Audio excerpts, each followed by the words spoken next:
There are nights when the frost blooms like flowers on stone, and the bells toll for girls no one will miss. This is a story about one of those nights. About a king who sat on a black horse at dawn and counted the steps between himself and the thing he was forbidden to touch. About a girl in a white shift who ran through a winter forest with nothing but her wits and the memory of a kennel master's voice. About the moment when survival stops being enough, and you must choose between the cage you know and the freedom that might kill you. They dressed her like a bride. They called it mercy. They rang the iron bell 3 times and cut the silk from her wrists and sent her into the trees to die.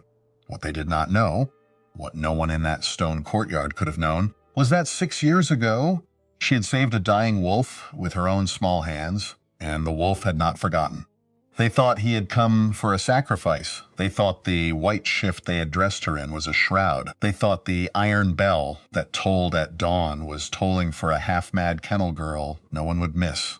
What they did not know was that King Matthias of the Thornwell Pack had been riding south for 6 years looking for a scent he could not name, and that he had recognized it the moment Cassian Ravencroft's bare feet touched the dew on the stones, and that the only law in the world strong enough to bind his hands was the one that had brought him here.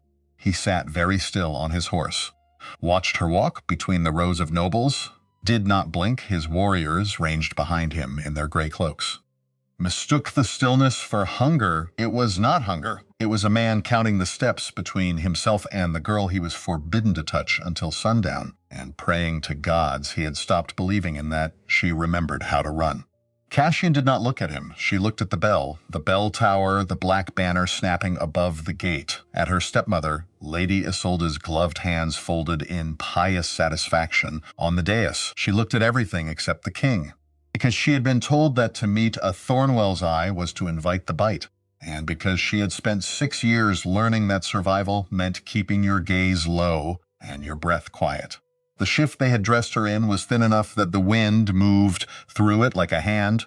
Her hair, washed and oiled for the first time in a year, hung loose down her back as though she were a bride. She did not feel like a bride.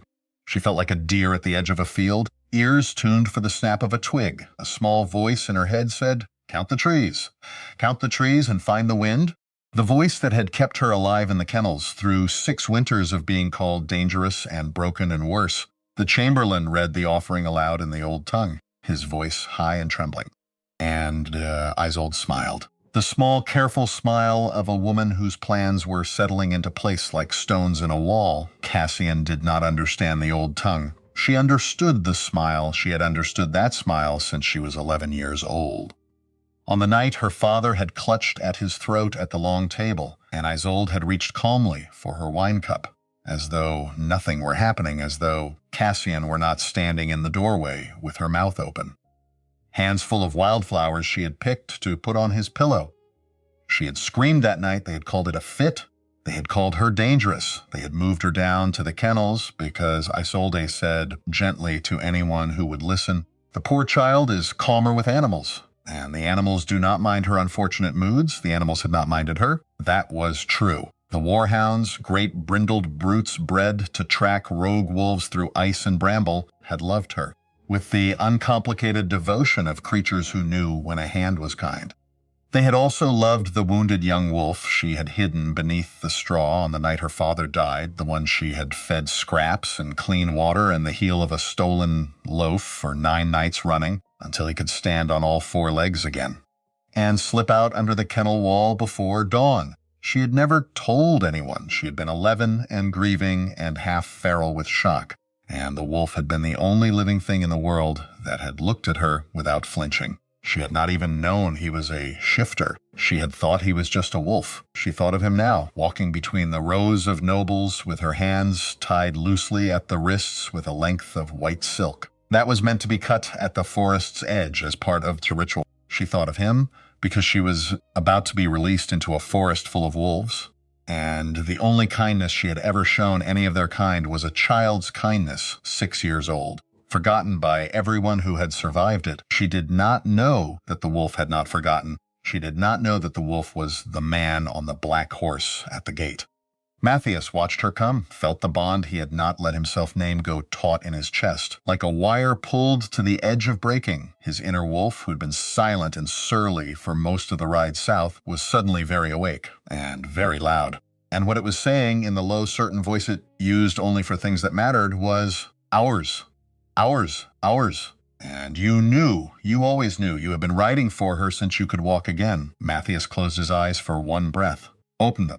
He had ridden south expecting a gesture. The southern court of Ravencroft had been late on its tributes for 3 years running. The hunt offering was a humiliation, an old custom invoked to remind the lesser houses where the power lay. And he had not expected the southern lords to actually send a living person. He had expected them to weasel out, said a goat dressed in a veil, beg for an extension. He had been ready to laugh and accept the goat. He had not been ready for this. He had not been ready for the girl from the kennels, the girl whose scent had been mapped onto his bones since he was 16 years old and dying in the dark.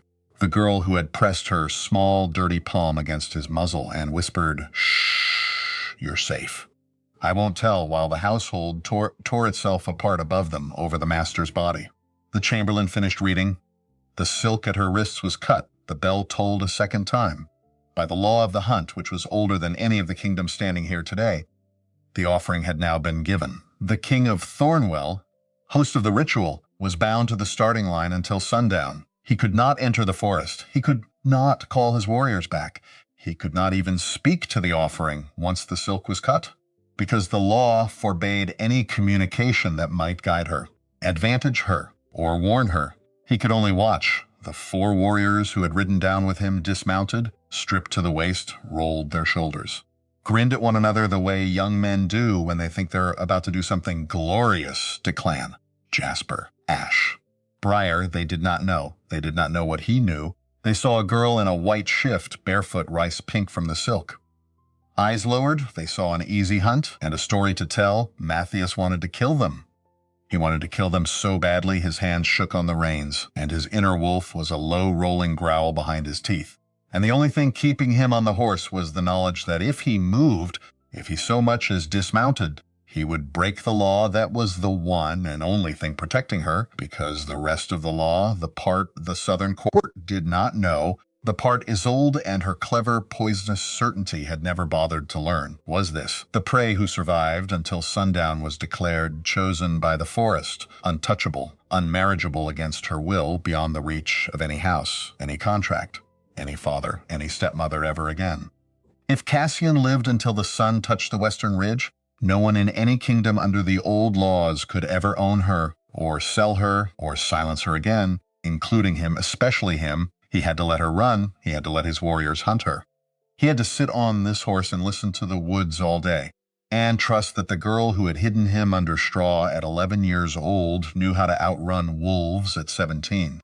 The bell tolled the 3rd time. Cassian lifted her face for the first time, and looked not at him, but at the trees behind him, and her eyes were gray and clear and entirely awake, and Matthias realized with a thud beneath his ribs that she was already counting trees, counting wind, counting the distance between the dais and the tree line and the angle of the sun. Good girl, his wolf said softly. Good girl. Run. She ran when the silk fell, not before, not after.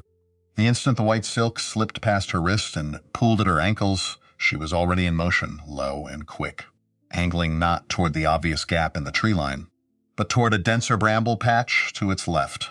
And Matthias knew at once she had been planning her route since the moment they walked her out of the gate. Of course she had. She was the kennel girl. She had been raised among hunting hounds. She had spent 6 years watching deer break for cover, and rabbits double back and foxes lay false trails through the kitchen yard. She had been studying prey her whole life. Behind him, his 4 warriors made the small, surprised noise of men whose hunt had not gone the way they pictured it in the first 3 seconds, and then they were laughing and stretching and pulling off their boots.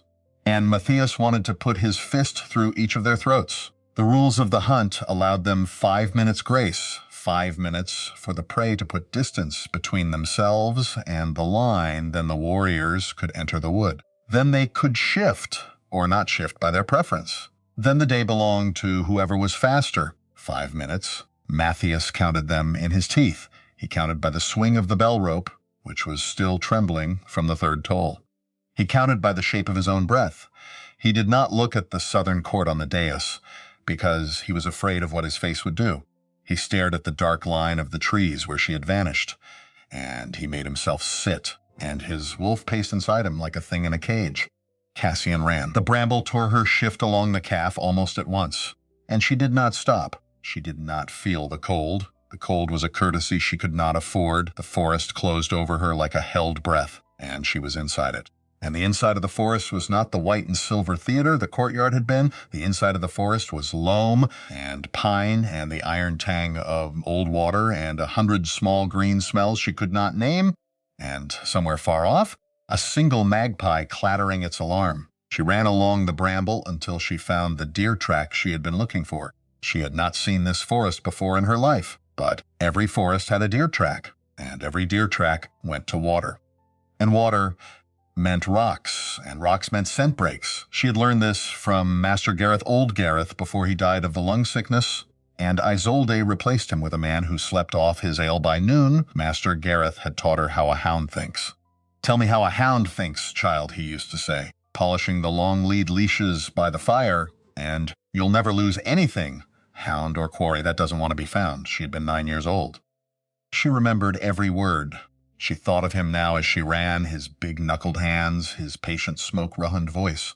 And she said inside her own head, "All right, Gareth. All right, tell me how a wolf thinks." The deer track dipped. She followed it. She did not run in a straight line. Straight lines were for prey that panicked.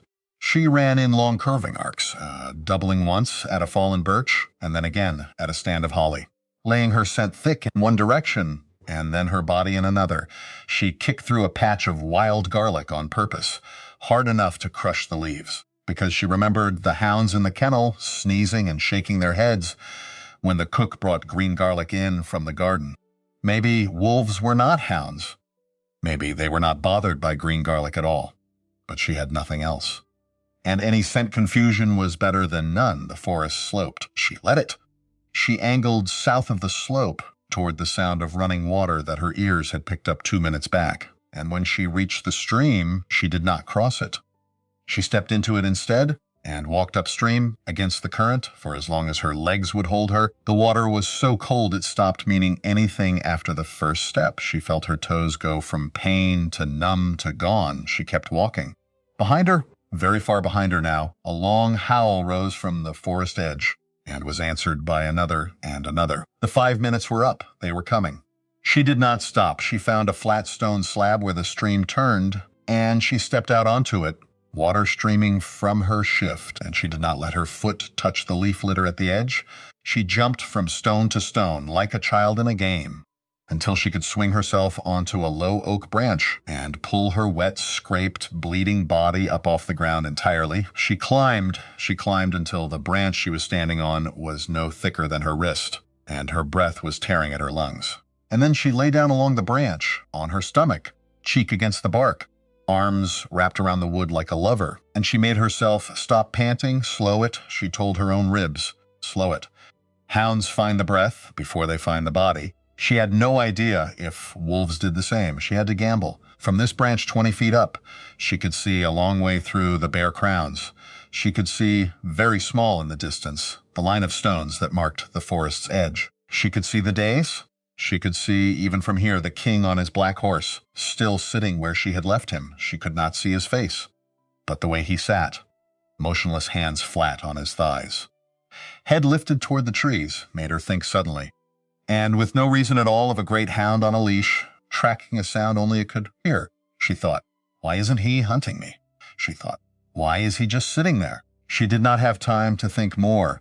The first warrior broke through the brambles below her, and he was not in human shape any longer. She saw the dark gray blur of him, the lowered head, the easy, wrong-jointed lope of a wolf the size of a pony. And she pressed her face against the bark and stopped breathing entirely. He had her scent. Of course he did. She had known he would. The wolf circled the base of her oak twice, snuffling at the leaf litter, and she watched him through the screen of her own hair and thought very calmly, "This is the moment. If he looks up, this is the moment." He did not look up. Wolves, like hounds, do not naturally look up.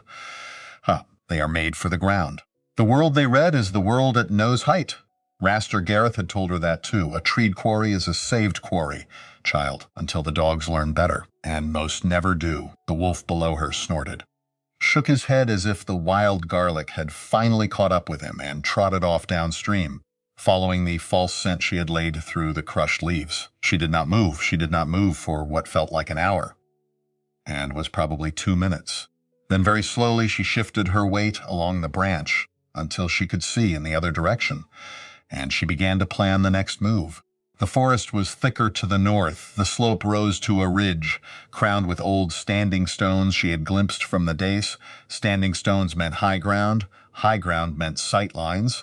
Sight lines meant she could see them coming. She would have to come down out of the tree to get there, and coming down was always worse than going up, because coming down put your scent back on the ground. In a fresh print, they could read like a page. She would need another scent break. She thought of the stream, and of the wild garlic, and of the soft moss she had passed on the way up. She thought of her own blood, which was beating along her calf where the bramble had caught her. Blood was useless. Blood was a beacon. She tore a strip from the hem of her shift with her teeth, and bound her calf as tight as she could, one-handed. The white cloth went red almost at once. She tore another strip down by the trunk of the oak. Very faintly, she heard a second wolf pad past. This one larger and lighter colored, and she held her breath again until he too was gone. 2 of them then, maybe all 4 were already in the wood, maybe more. She could not stay in the tree. The trees would be the first thing they checked once they realized she had broken her trail at the stream. She had perhaps one window. She took it. She came down the oak in a control fall branch to branch, and the moment her feet hit the ground, she was running again, north and uphill, toward the standing stones. Behind her, far down the slope, she had heard a wolf cry out in surprise, and another answered, and she knew her false trail had broken, and they were casting about for the real one. She had minutes, maybe seconds. She ran.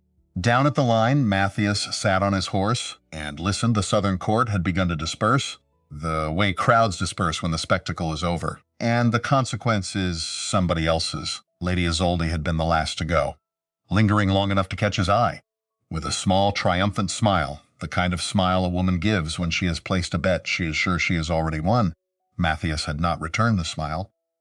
He had memorized her face. He had, in fact, done nothing for the past quarter of an hour but sit and listen, because the ritual bound his body, but not his ears. And a Thornwell Alpha's ears were not ordinary ears. He could hear the stream. He could hear the wind in the high branches. He could hear, 2 minutes ago, the faint tear of cloth against bramble. That meant she had reached the deer track. He had heard her step into the water and not come out again on the other side, and his chest had loosened by exactly 1 breath. Because that meant she had not panicked. That meant she was thinking. That meant she was the same girl she had been at 11, the one who had pressed her hand to his muzzle and said, "Shh." He could hear the howls. He could read them. The first howl had been Briar, his youngest warrior, the one with the most to prove. The second had been Jasper, eager and clumsy. The third and fourth had been the older 2, Declan and Ash, more careful. More dangerous, Declan was the one to worry about. Declan did not run hot. Declan would not be fooled by garlic. Declan would think his way through the false trail in less time than she could climb. Matthias sat on his horse and felt every muscle in his back lock into stone. His wolf was past growling now. His wolf was a low, continuous song behind his ribs, a song without words, the kind a wolf sings to a thing that is its own. He wanted to shift. He wanted to go in. He wanted to find Declan and put him on the ground by the throat, until the rest of his warriors understood that this hunt was done, and the law could have his crown if it wanted it. He did not move. He did not move because he had been raised, since he was a boy in his father's hall, on one single principle.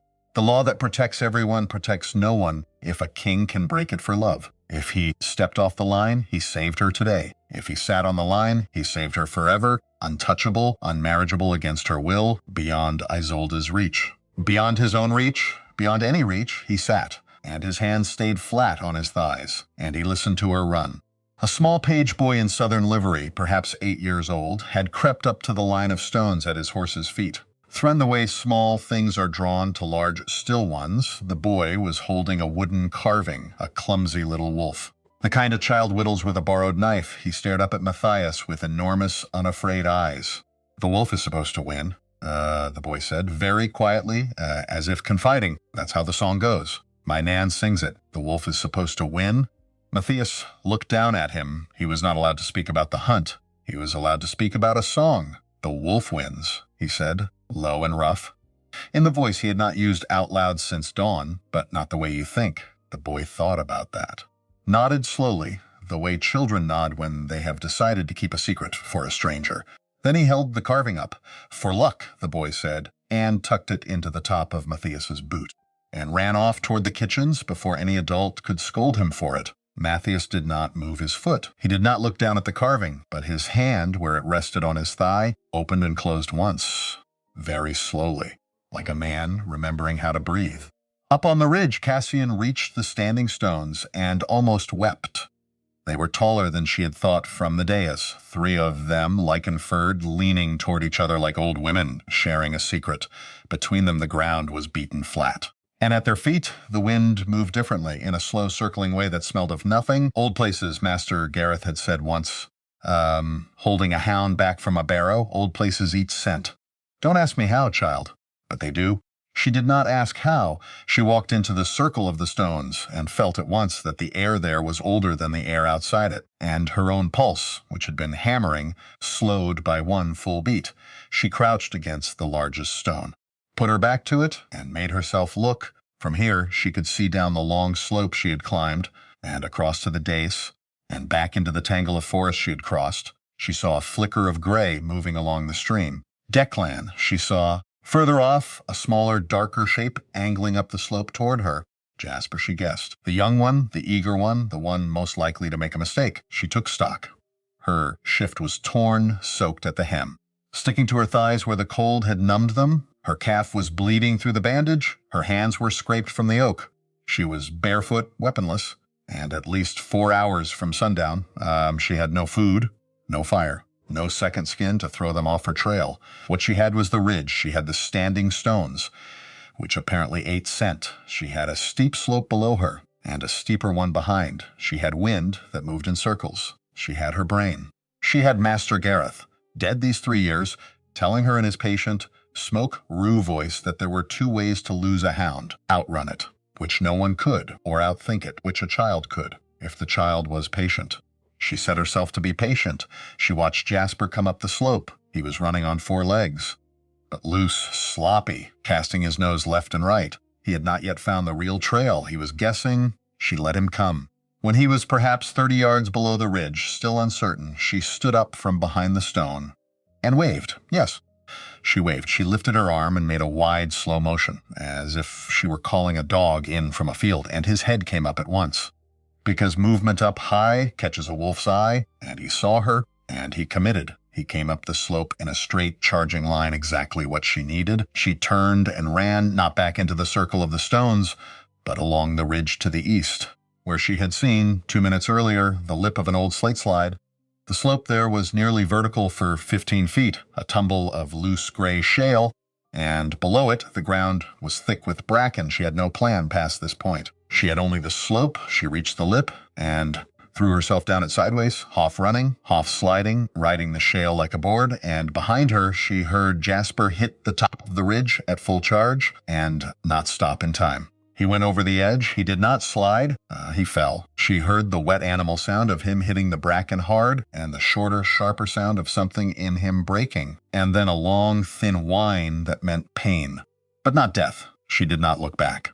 She found her feet at the bottom of the slope, staggered through the bracken, and ran behind her. Jasper was whining and trying to drag himself upright. Ahead of her, the forest opened into a long, shallow basin, and beyond the basin, she could see the silver flash of a larger river. A river, real water, wide water. She ran for it.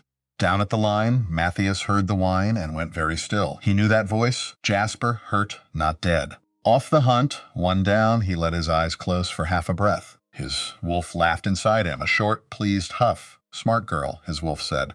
Took out the puppy first. Smart, smart girl. The other warriors heard it too. He could tell by the way the howling changed, from triumphant to wary. Declan threw a single low note that meant regroup, and Briar answered it, And Ash answered last, slower. From further off than Matthias had expected, so Ash had gone wide. Ash was thinking. Ash was the second danger. And Ash was now somewhere Matthias could not place. He hated this. He hated sitting. He hated the small wooden wolf in his boot. Pressing against his ankle like an accusation, the afternoon light had begun to slant. They were not yet halfway through the day. He thought about his father, dead 12 years now, and what his father would have said about a king who sat on the line while a woman he could not stop calling mine ran for her life, through woods full of his own warriors. His father would have said, "That is exactly what a king does." His father would have said, "The law is the only thing that makes you better than the wolves who made you." His father would also have said, very quietly, after, "And I am sorry, my son. I am sorry that being better costs what it costs." Matthias sat on his horse and let the cost happen. And then from somewhere behind him on the dais, a voice spoke, an old voice, a woman's voice, smoke-proof and patient, and entirely unbothered by the presence of a king. She's the daughter, you know. Matthias did not turn, but his spine went tight. "Warden Brenna," he said, very low. His grandmother stepped up beside his horse, 68 years old, leaning on a gnarled walking stick, gray hair braided in a crown, eyes the color of winter ice. And wearing the simple brown cloak she always wore when she did not want to be recognized as a Thornwell. She had clearly been in the crowd this whole time, and he had not known, which meant she had not wanted him to know. "The daughter," she said again, as if he had asked, which he had not. "Riel's daughter. I'd know that walk anywhere. The way she moves. Healer instincts. Even if she doesn't know it yet," Matthias felt something cold settle in his gut. "Riel," he said flat. Brenna looked up at him. "My friend. The last healer warden before me. Died giving birth to that girl 17 years ago. If she lives today, I will train her. As I should have trained her mother." Matthias said nothing, because there was nothing to say. Because the girl he had been riding south to find for 6 years, the girl who had saved him, was not just the girl who had saved him. She was the daughter of a line everyone thought had ended, a line his grandmother had spent 50 years protecting. And hiding. "And mourning, does she know?" he asked. His voice did not sound like his own. Brenna shook her head. Isolde kept her in the dark, on purpose. A trained warden would have seen through Isolde at a glance. Would have known what the woman was, what she'd done. So Isolde broke the girl instead, called her mad, locked her away, kept the gift from ever waking. Matthias looked back at the trees, at the ridge where Cassian had vanished. "It's waking now," he said. Brenna smiled, small and grim. "Yes," she said. "It is." She turned to go, then paused, looked back at him. "You care for her," she said, not a question. Matthias did not answer. Brenna's smile softened just a fraction. "Good," she said, "because what's coming for her, she'll need someone who cares. More than the law, more than the crown, more than anything." And then she was gone, back into the crowd, and Matthias sat on his horse and felt the weight of what she had just told him settle onto his shoulders like a coat of iron. The forest, Cassian ran.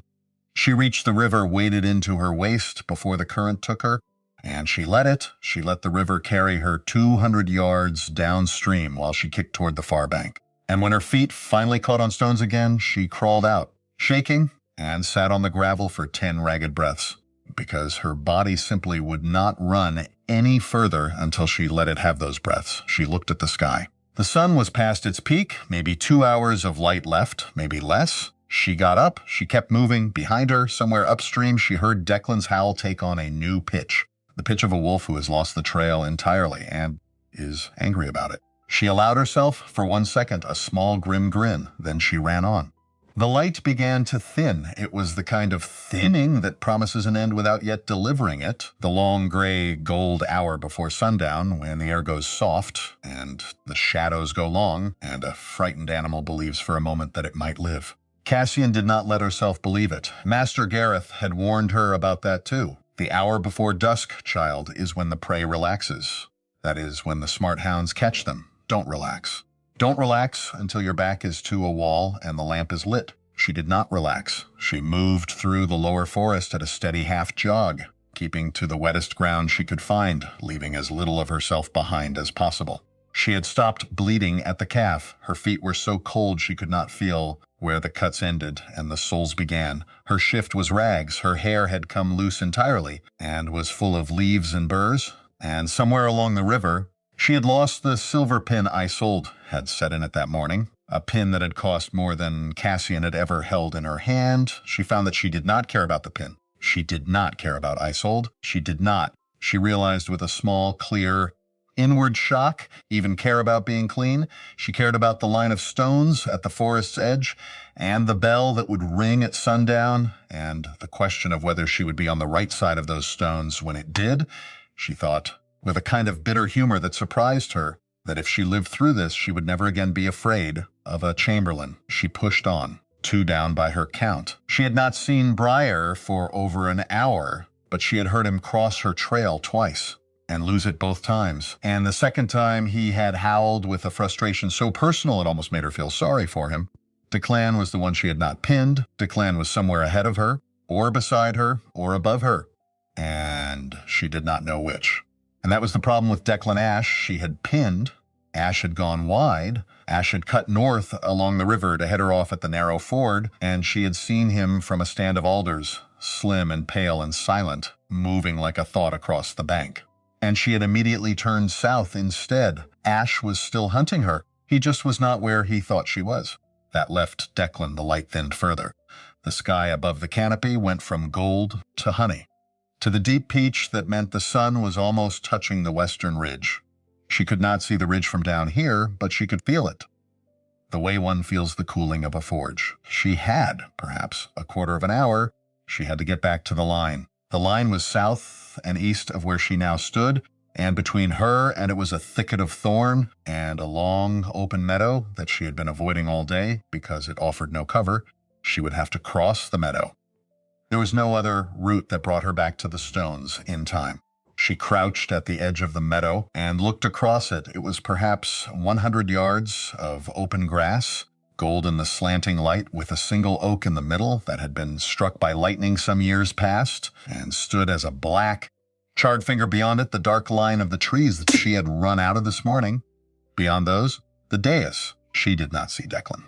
That was the problem. She did not see him, which meant he was either very far off or very close. She thought about it for 10 seconds. 10 seconds was all she had, and she stepped out of the thicket and ran. He came out of the long grass. Of course he did. He had been lying in the grass the whole time, downwind, perfectly still. In the one place she had not thought to look, because she had not believed any wolf would have the patience for it. Declan had the patience. Declan rose up out of the grass like a gray wave when she was 30 yards in. And he came at her low and fast and silent. No howl, no warning, the way old wolves take elk. She had a second. She used it. She did not run for the trees. She would not make the trees, and she knew it. She ran for the lightning oak.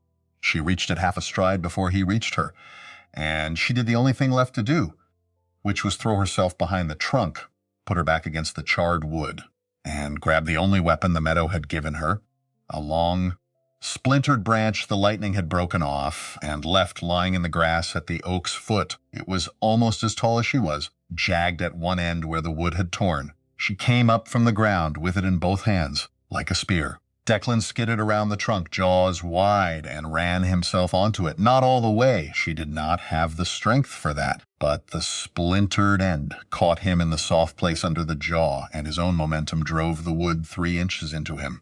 And he yelped an astonished, almost human yelp, and recoiled, twisting his head, ripping the branch out of her hands, and out of himself. In the same motion, he landed a yard from her, bleeding, snarling, real fury in his eyes now. And she had no weapon left, and the meadow was very wide. And then something inside her chest opened, something she had felt all day as a small high singing she had been ignoring. It was as if a door she had not known had been kicked off its hinges. The singing in her chest became a roar.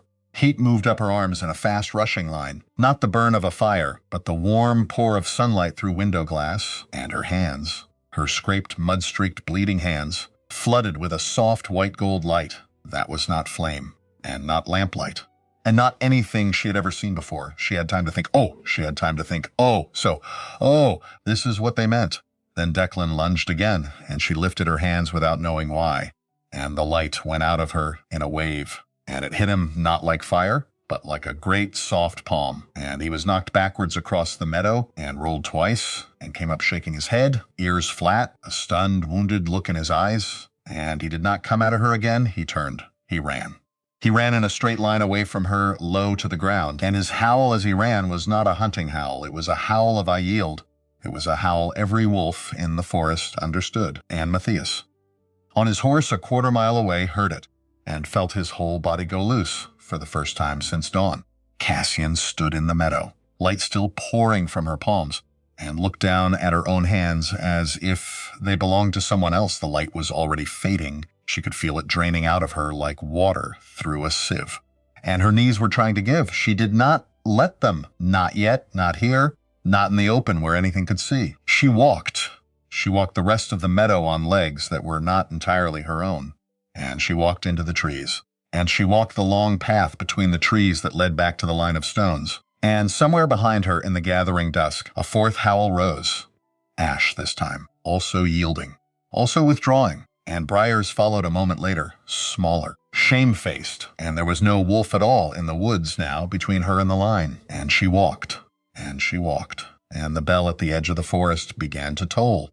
She came out of the trees at the last toll. The sun was just touching the western ridge, a sliver of red light bleeding across the sky, and the courtyard had filled again, thrown back by the sound of the bell, and by some message run from warrior to warrior that the hunt was over, and done in a way no one had expected. The southern lords were on the dais, Isolde was on the dais, the chamberlain was on the dais with his book open and his mouth open, and Matthias was on the line. He had not moved all day. His horse stood where it had stood at dawn. His hands were flat on his thighs. The small wooden wolf the page boy had given him was still tucked into the top of his boot.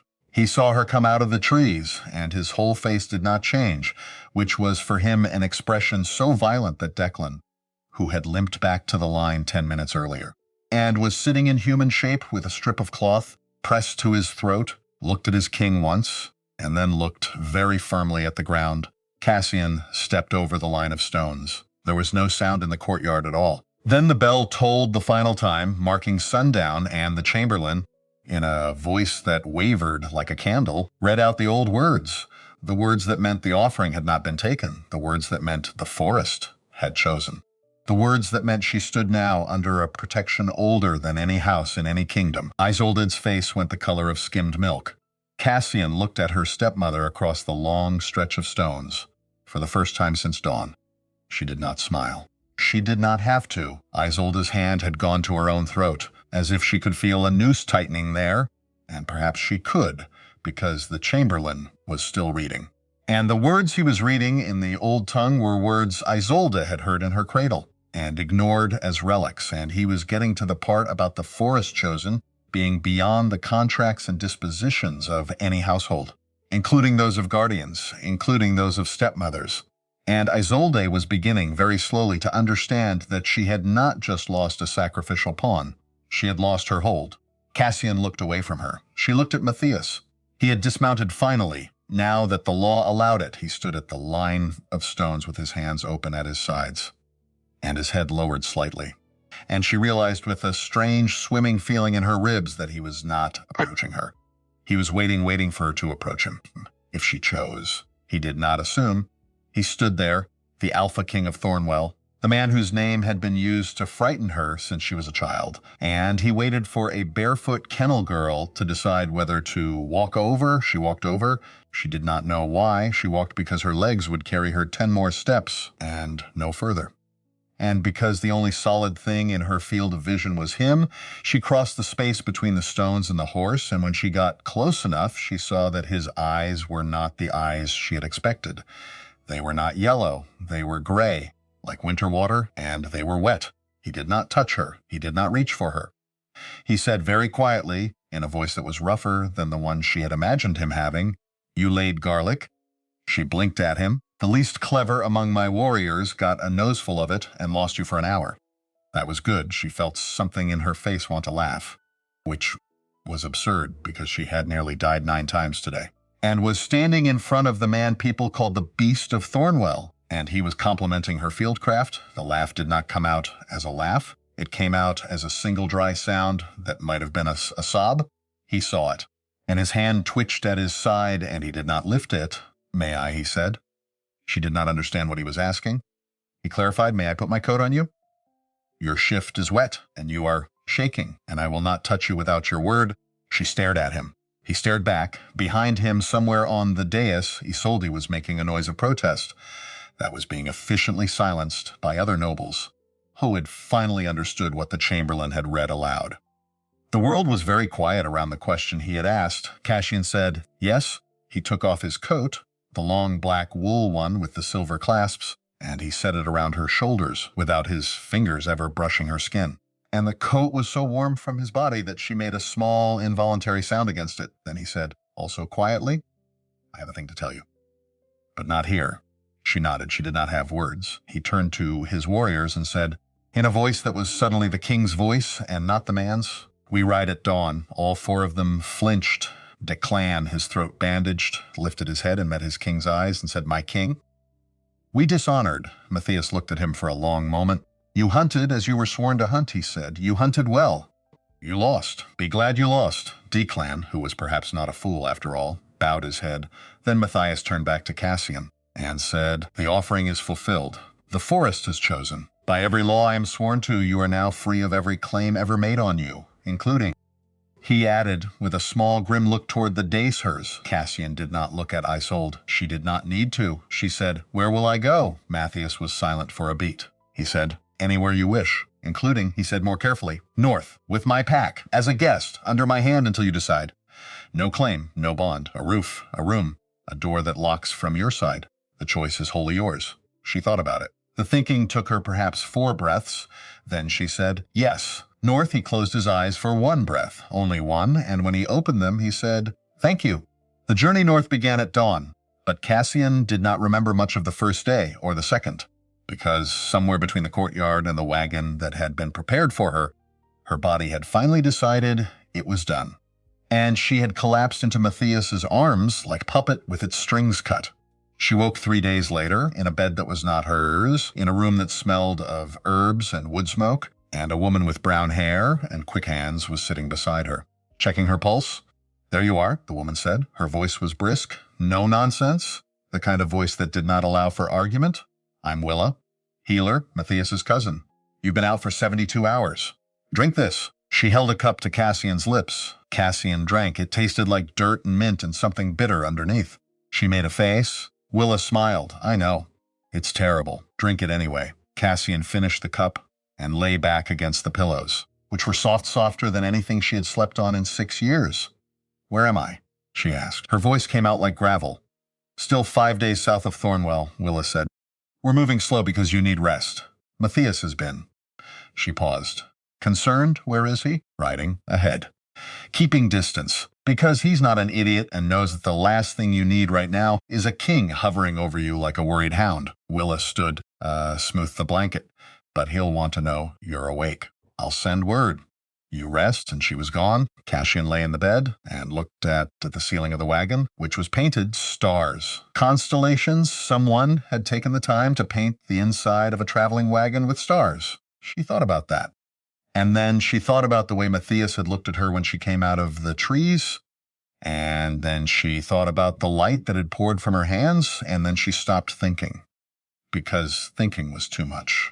And she was so very tired. She woke again at nightfall to the sound of someone moving quietly near the wagon. She sat up too fast, the world tilted. She steadied herself against the side of the bed and looked out through the gap in the canvas, a fire small, carefully banked.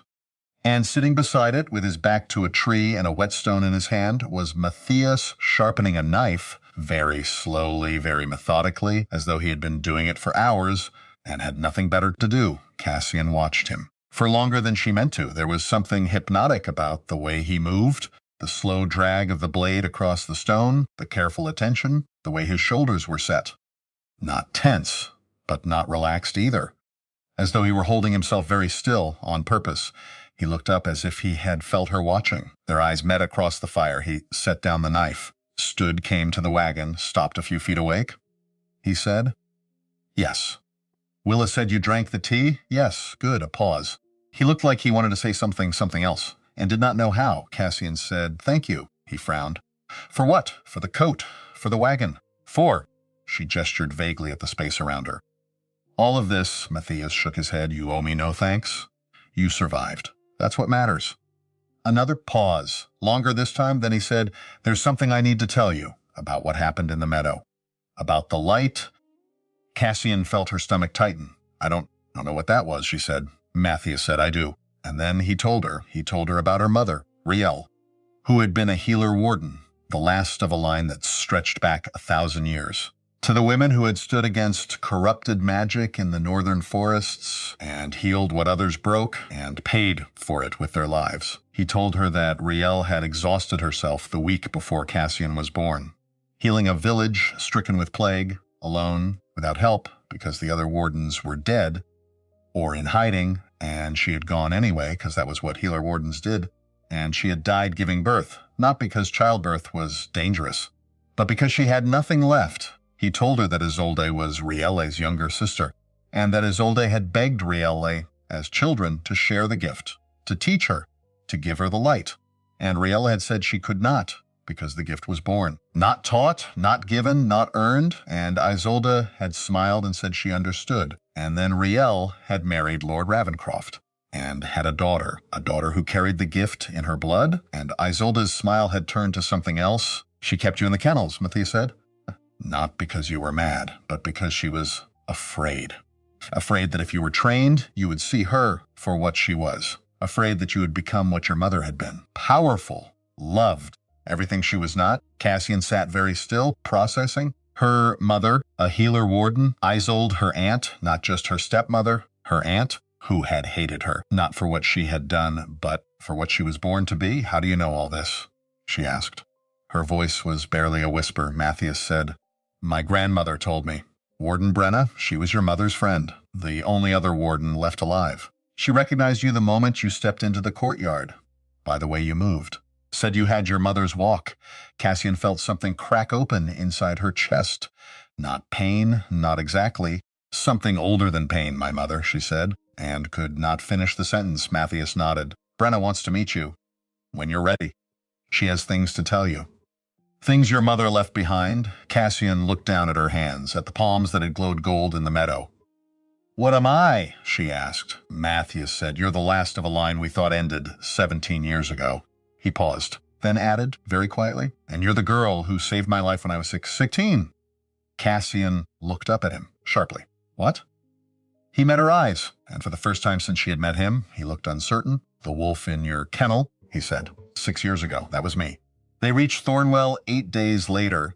The city was smaller than she had expected, and older, built mostly of dark stone that had been weathered to the color of slate. There were no gates.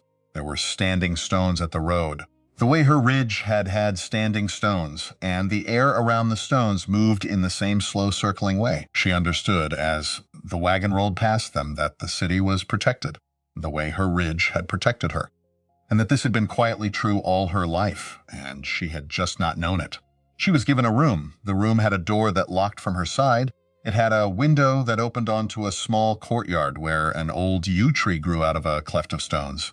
And beneath the yew, there was a wooden bench, worn smooth by years of sitting. On the bench, on the morning after she arrived, she found a small carved wooden wolf, no bigger than her palm, with a chip out of one ear. She picked it up, turned it over. There was no note. She did not need one. She put the wolf on her windowsill, where she could see it from the bed, and she went down to find him. She found him in the courtyard with his sleeves rolled up, doing something to the brickwork around the well. He was repointing it badly with mortar that had clearly been mixed by someone who knew what they were doing in theory, but not in practice. He looked up when she came out. He had a smear of gray across one cheek. He said, before she could speak, "I am not good at this. I started it as something to do with my hands," she said. "You are the king," he said. "I am also a man with hands." He set down the trowel, looked at her, did not move toward her. He never moved toward her first. She had noticed. He always waited.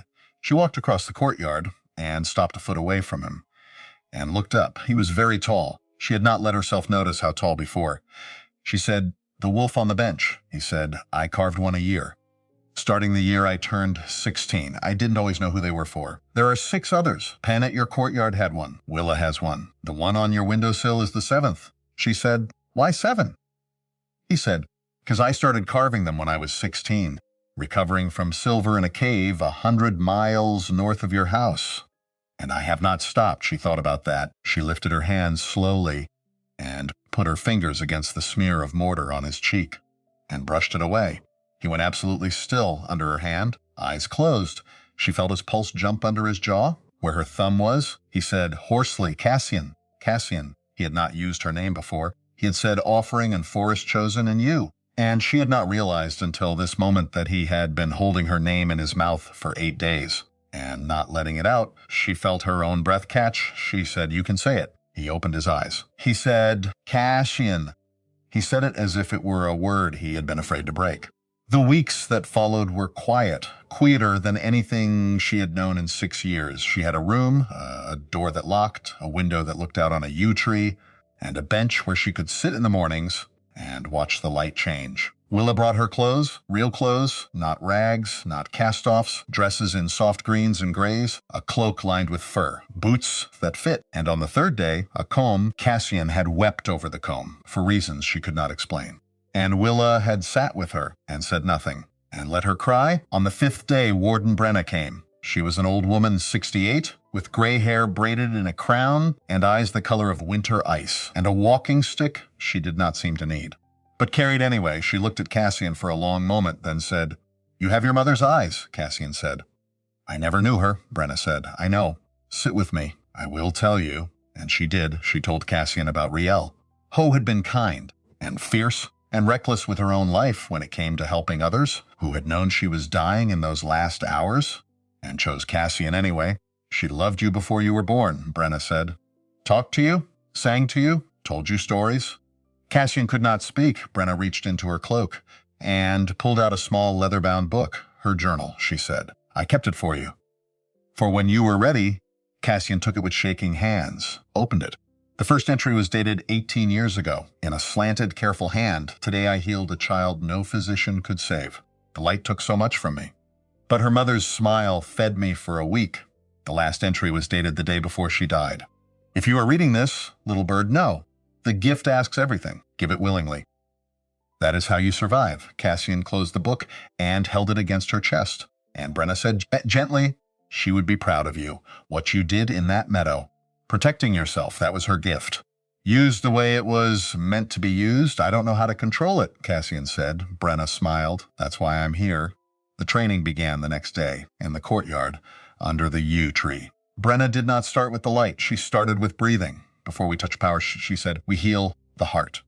The light comes from here. She tapped Cassian's chest. If the heart is broken, the light will be too. So they sat and breathed and talked about Riel, about Isolde, about what it meant to carry a gift that others feared, about the 6 years Cassian had spent in the kennels, thinking she was mad. You were not mad, Brenna said. You were grieving and trapped and lied to.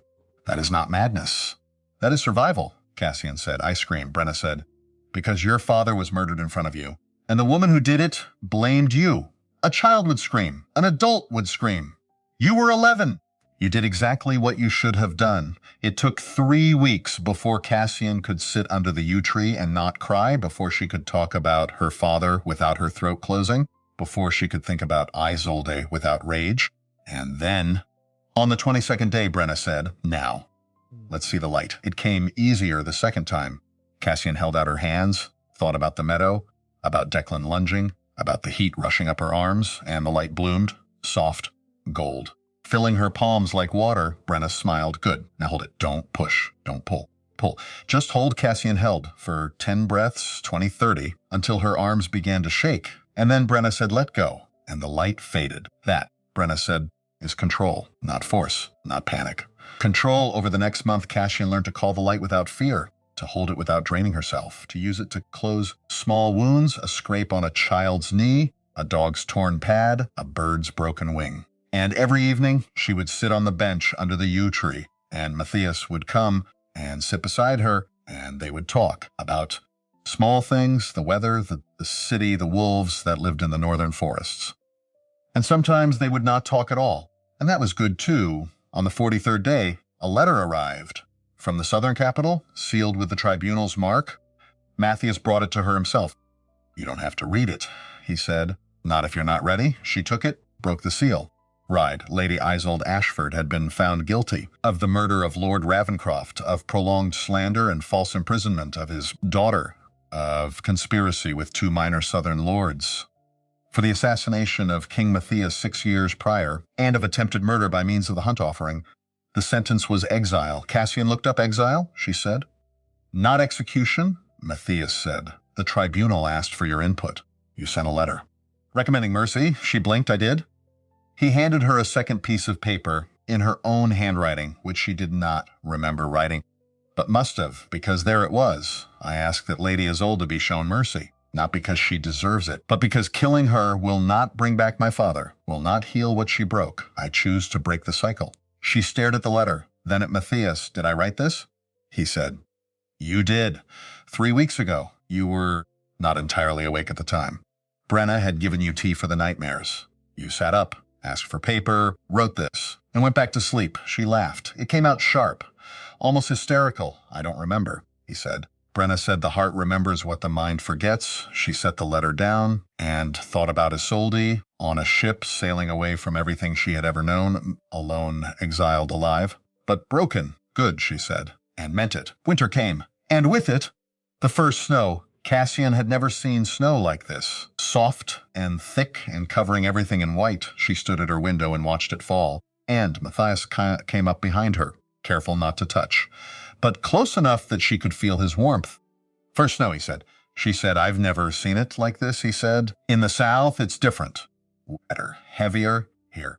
It's light, like ash. She turned to look at him. Do you like it? He considered. I like that it's quiet. And that it makes the world look new. She smiled. You're a poet. He snorted. I am a king who cannot repoint a well true.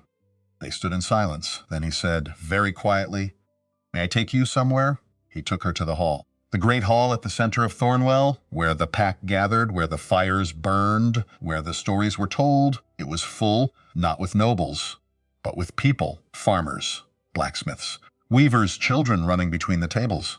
Dogs sleeping by the hearth, and at the center of it all, a boy, Pen, the boy who had given Matthias the wooden wolf, standing on a table telling a story, and then, Pen said, his voice high and excited, the girl came out of the trees. And the king, he didn't move, didn't say nothing, just looked at her, like she was the only thing in the world. The crowd was silent, listening. Pen grinned, and the wolf won, the way my Nan always said.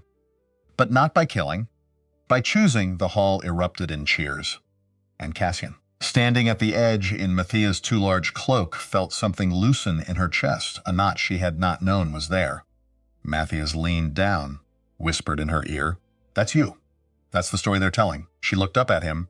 They don't even know me, he said. They know enough. And then Pen saw her, and his face lit up, and he jumped off the table and ran over. And before she could say anything, he had grabbed her hand and was pulling her toward the fire. Come on! You have to hear the rest. And Matthias, behind her, laughed, low and quiet, and let her be pulled away. That night, she kissed him in the courtyard under the yew tree, with the badly repointed well behind him. And the yew dropping its little red barbries into her hair, his hands came up and cradled her face, as if she were a thing he was afraid to bruise, and she felt the bond in her chest, the one she had not let herself name, go from steady note to chord. And the chord was a thing she had no name for yet. And that was all right, because she would have time. Time was the thing she had been given, time to know him, time to be known. Spring came slowly to Thornwell. First the snow melted, then the mud, then the first green shoots pushed through the earth in the courtyard. And Cassian, standing at her window watching them, realized she had been in the north for 6 months. On the first day of true spring, a letter came, not from the south, from the west, from a place Cassian had never heard of. A small village called Millhaven. Matthias brought it to her himself. His face was strange, not worried, not exactly. But something close. This came for you, he said. She took it, broke the seal. Ride to the Warden of Thornwell. My name is Osric. I am the headman of Millhaven. We have heard stories of a woman who healed with light, who walked out of a forest chosen. We have need of such a woman. There is a sickness here. The physicians cannot cure it. The healers cannot stop it. Children are dying. If you have the gift, we beg you. Come. Cassian looked up. Millhaven, she said. Where is that? Matthias said. 3 days west. Small village. Farming community. Good people. She looked back at the letter. Children are dying, yes, and they want me to come. Yes, she set the letter down and felt something tighten in her chest. Not fear, not exactly. But something close. I've only been training for 6 months, she said. I can close small wounds, heal a dog's paw. I don't know if I can, Matthias cut her off gently. You are the daughter of Riel Ravencroft, who healed a plague village alone. You have more in you than you know. She looked at him. What if I fail? He said. Then you fail, but you will have tried.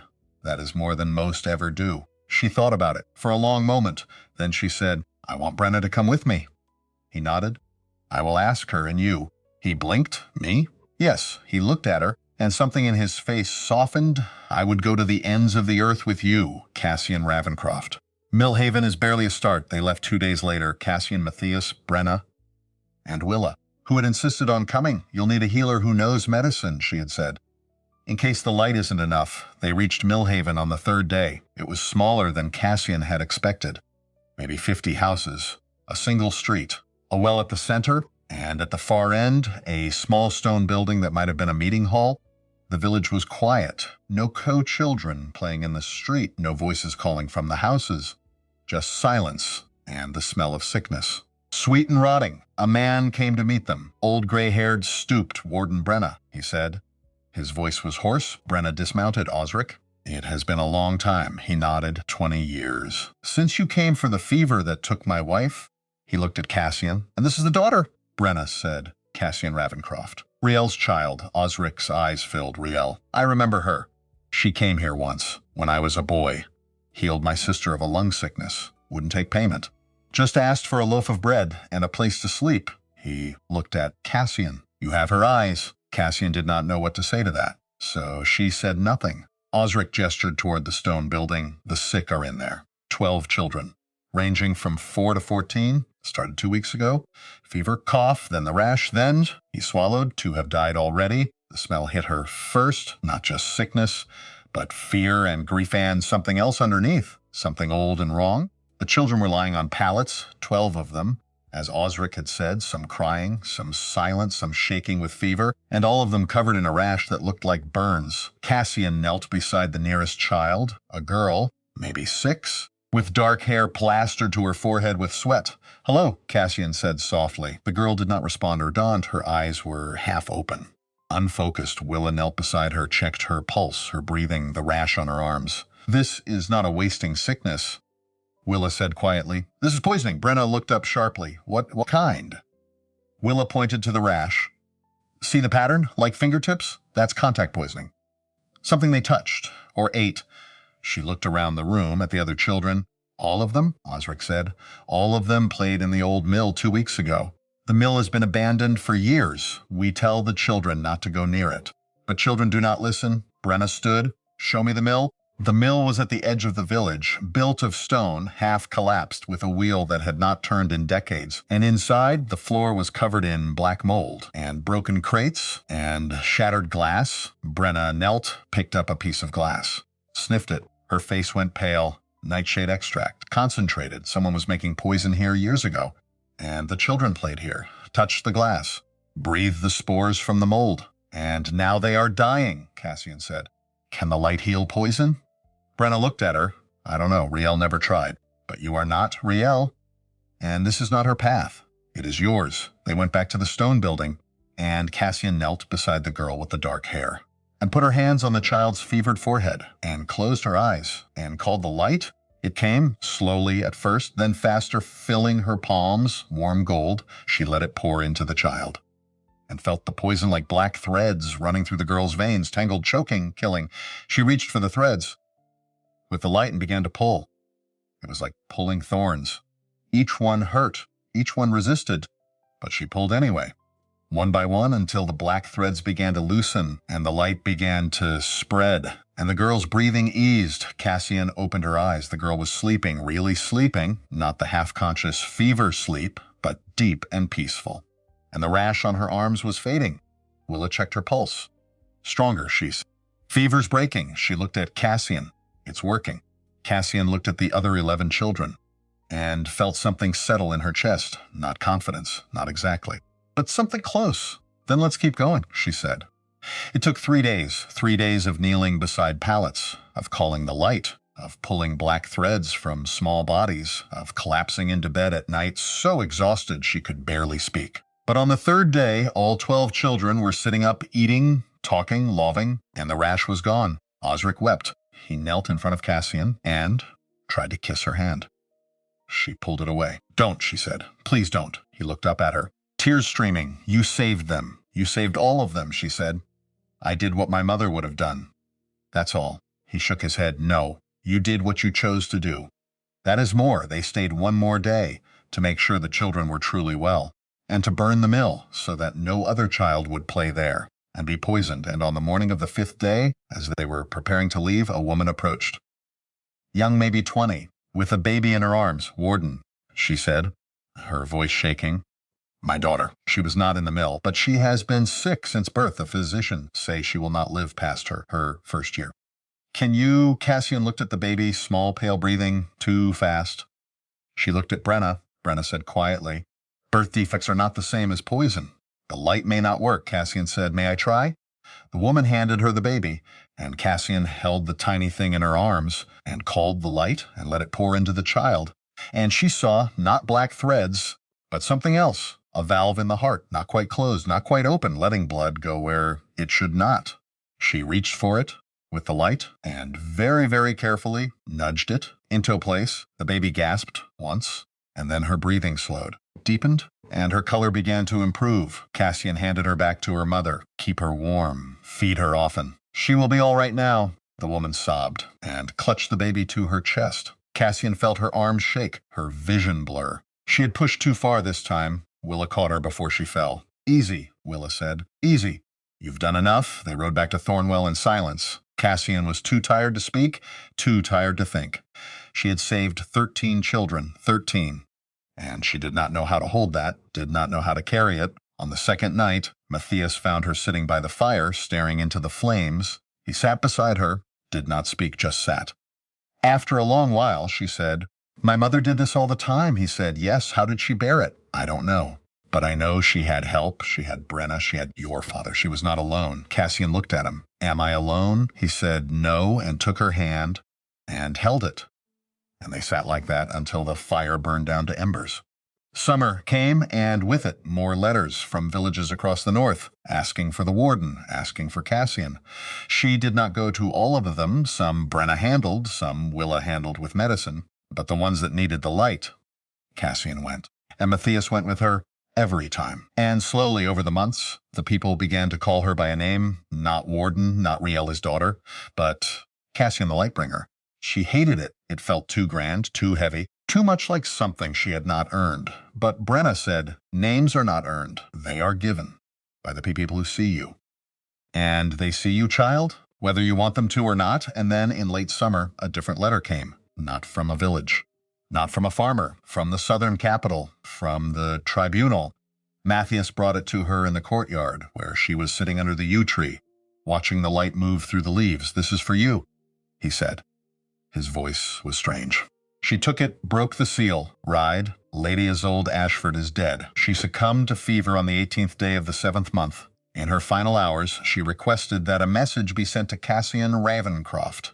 The message is as follows: Tell Cassian I am sorry I could not be my sister." Cassian stared at the letter. "Write it again and again," and felt something crack open in her chest. Not relief, not grief, not exactly. Something in between. Matthias sat beside her. "Are you all right?" She did not know how to answer that, so she said, "She's dead?" "Yes." "And she was sorry?" "Yes." Cassian set the letter down. "I don't know what to do with that." Matthias said, "You don't have to do anything with it. You can just let it be." She looked at him. "Is that enough?" "I think so." She leaned against him, and he put his arm around her, and they sat under the yew tree and watched the light move through the leaves. Fall came, and with it, a decision. Cassian stood in the great hall, in front of Matthias and Brenna and Willa and Penn, who was now 9 and had appointed himself her unofficial assistant. "I want to build something," she said. They looked at her waiting. She took a breath. "A school for healer wardens. Not just me, not just Brenna, but anyone with the gift, anyone who wants to learn. So that the next time a village needs help, there are more than 2 of us." And Brenna smiled slow and wide. "Your mother wanted that too. But She never had the time. Or the safety, Cassian said. I have both. Because of Matthias. Because of you. Because of the forest choice. I want to use it, Matthias said. Where? She pointed out the window to the courtyard, to the yew tree. There. We build around the tree. A small hall with rooms for students. And a place to practice. And a library for the knowledge we've lost, Penn said. Cassian laughed. You don't have the gift, Penn, he said. But I can learn other things. How to help, how to carry, how to be useful. She ruffled his hair. Then yes, you can come. Matthias stood cross to her, took her hands. If you do this, you will be painting a target on yourself. On all of us. There are still those who fear healer wardens, who remember the burning, who will see this as a threat, Cassian said. I know. And you want to do it anyway? Yes. He looked at her for a long moment, then said, then we will build it. Together, the school took a year to build. It was not large, just a single stone hall, with 6 small rooms and a library and a courtyard at the center, where the yew tree grew. And in the spring of the following year, the first students arrived, 3 of them. A girl of 12 who could close wounds with a touch.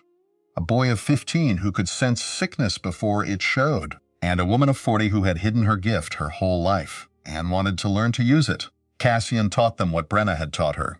To breathe, to center, to call the light without fear, and to let it go without grief. And Brenna taught them the history, the long line of wardens who had come before, and what they had done and what they had cost. And Willa taught them medicine so that they would know when the light was not enough, and when other tools were needed. And Penn, true to his word, learned to help, to carry supplies, to keep the library organized, to run messages between the school and the city, and to tell stories. Because stories, Brenna said, were how knowledge survived. 2 years after the school opened, Cassian stood in the courtyard, pregnant, 7 months, watching a young girl practice calling the light. The girl was struggling. The light kept flickering out. I can't do it, the girl said, frustrated near tears. Cassian said, yes, you can. You're just trying too hard. The light is not something you force. It's something you allow. The girl tried again. And this time the light held soft and steady. She looked up at Cassian. Eyes wide. I did it. Cassian smiled. Yes, you did. Matthias appeared at the edge of the courtyard with a small child on his hip, Wild, 18 months old, dark-haired, gray-eyed, with her father's stubborn chin and her mother's laugh. Wild saw Cassian and reached for her, babbling. Matthias crossed to her, handed Wild over carefully. She's been asking for you all morning. Cassian kissed Wild's forehead. Have you, little bird? Wild grabbed a strand of Cassian's hair, pulled, lawed. Matthias winced. She has your grip, Cassian said, and your timing. Always interrupting when I'm teaching? He grinned. I learned from the best. He looked at the students in the courtyard, 12 of them now, ranging from 9 to 50, all learning, all growing. Your mother would be proud, he said quietly. Cassian said, I hope so. That night, a letter arrived. Not from a village, not from the tribunal, from the west, from a place Cassian had never heard of. A city called Greymarch. The letter was short and unsigned, and it said, we know what you are building. We know what you are teaching. The wardens nearly destroyed us once. We will not let it happen again. Stop, or we will stop you. Cassian read it twice, then handed it to Matthias. He read it. His face went hard. This is a threat, yes, against you. Against the school, yes. He looked at her. What do you want to do? She thought about it for a long moment. Then she said, nothing. He blinked, nothing. They want me to be afraid, to stop, to hide. I will not give them that, he said. They may come, she said. Let them come. We are not the wardens of 50 years ago. We are not burning forests. We are healing children. If they cannot see the difference, that is their failing, not ours. Matthias looked at her, and something in his face shifted. You terrify me sometimes, Cassian Ravencroft. In the best way, she smiled. I learned from a king who repoints wells badly and refuses to give up. He laughed and pulled her close and kissed her. The threat did not come, not that year, not the next. But Cassian knew it would eventually, because fear did not die easily and old wounds did not heal without scars. But until then, she taught, she healed, she raised her daughter. And when the second child came, a boy they named Gareth, after the kennel master who had taught her to think like a hound, she did it all again.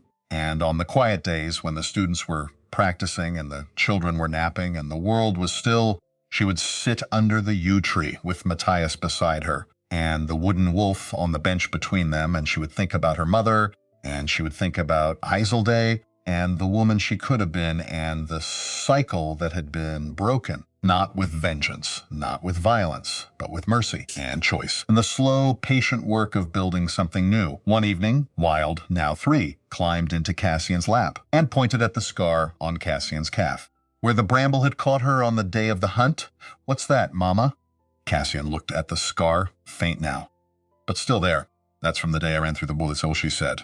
Wild's eyes went wide. The forest that chose you? Yes. Wild traced the scar with one small finger. Did it hurt? Cassian thought about it. Yes, it hurt, but it also saved me, because it taught me that I was stronger than I thought. Wild nodded, very serious, like the light. Cassian smiled. Yes, like the light, Matthias, sitting beside them, said quietly. Tell her the rest. Cassian looked at him. What rest? That you saved me first. Before I ever saved you. Cassian looked at Wild. Ho was watching her with wide gray eyes. When I was 11, Cassian said, a wolf came into my kennel. He was hurt badly, and I helped him. I didn't know who he was. I just knew he needed help. And years later, that wolf came back, and he helped me. Wild said, was the wolf Papa? Matthias grinned. Yes. Wild looked delighted. Papa was a wolf? Still am sometimes. Wild thought about that, then said, can I be a wolf? Cassian said, maybe. When you're older, if the gift passes to you, Wild said. I want to be a warden, like you. Cassian's throat tightened. Then you will be. If that's what you choose. That night, after the children were asleep, Cassian stood at her window, looking out at the courtyard, at the yew tree, at the school, at the city beyond. Matthias came up behind her, put his arms around her, rested his chin on her shoulder. What are you thinking? She said. I'm thinking that 6 years ago I was in a kennel, and I thought that was all I would ever be. A kennel girl. Half mad, dangerous. Broken in now? She turned in his arms, looked up at him. Now I am a warden. A mother, a teacher, a woman who chose mercy over vengeance and love over fear, and I am not broken. I never was, he kissed her, soft and slow, he said. You never were, and far to the west, in the city of Greymarsh, a man sat in a dark room, reading a report about a school, about a warden, about children learning to heal. He set the report down and smiled, a cold smile. Let her build, he said to the shadows, let her gather them all in one place. It will make it easier.